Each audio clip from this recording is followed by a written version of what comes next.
So the delegation went to Delhi. I mean, in the end, Indira Gandhi agreed to step in and do something about Auroville. And she passed in 1980, she passed the Auroville Emergency Provisions Act, which took over the administration of Auroville. It took it out of the hands of the Sri Aurobindo Society. Thereupon, the Sri Aurobindo Society launched court cases against the central government because it found it illegal and it was an interference in religious matters and things like that. The court cases, in fact, the Sri Aurobindo Society had a lot going for it. They should probably have won it, but somehow the Aurovilians managed to create these kind of slandering accusations, lots of things like wrong accounting and stuff. So it was easy to find something. I don't think that the Sri Aurobindo Society was necessarily saintly or ideal, but at the same time, Mother never ever wanted any government to be involved in the running of Auroville. So going to Delhi already was immediately an overstepping of the express wishes of Mother, asking the government of India to take the administration of Auroville, to take charge of Auroville, to become the legal owner of Auroville, is 100% against Mother's wishes. But it is what happened, and it is why the government is involved today. So, at that moment, there was an administration from Delhi in Auroville.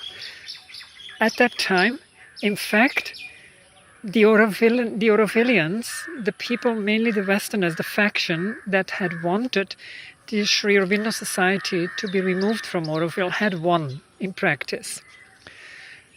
There was a lot going on here, and in fact, this is more or less when what I call the cult of Auroville really took charge of Auroville and got in place and took the power to rule over Auroville. And they started, at that moment, they were able to start creating their own kingdoms here.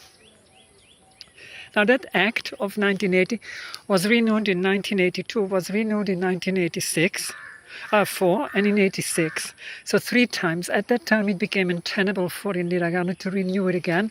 She was already not there really anymore, but anyway, the government could not renew it again in 1988, and therefore in 1988 the Auroville Foundation Act was created to make the takeover of Auroville by the government permanent.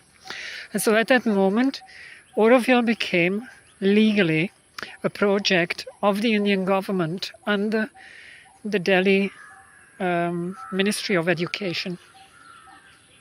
So you need to understand all of these things in order to understand what is here today, because today the claim is, what is the government doing in Auroville? Why is the government taking over?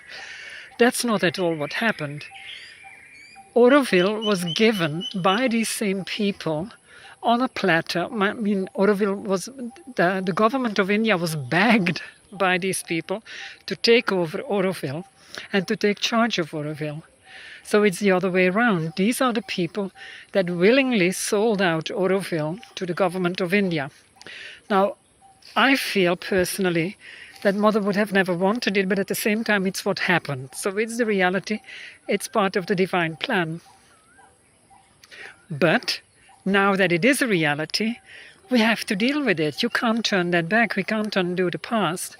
So this is what is here today. The government is involved, and we really need to take that into account. I mean, you can't pretend that now suddenly they should not be here anymore.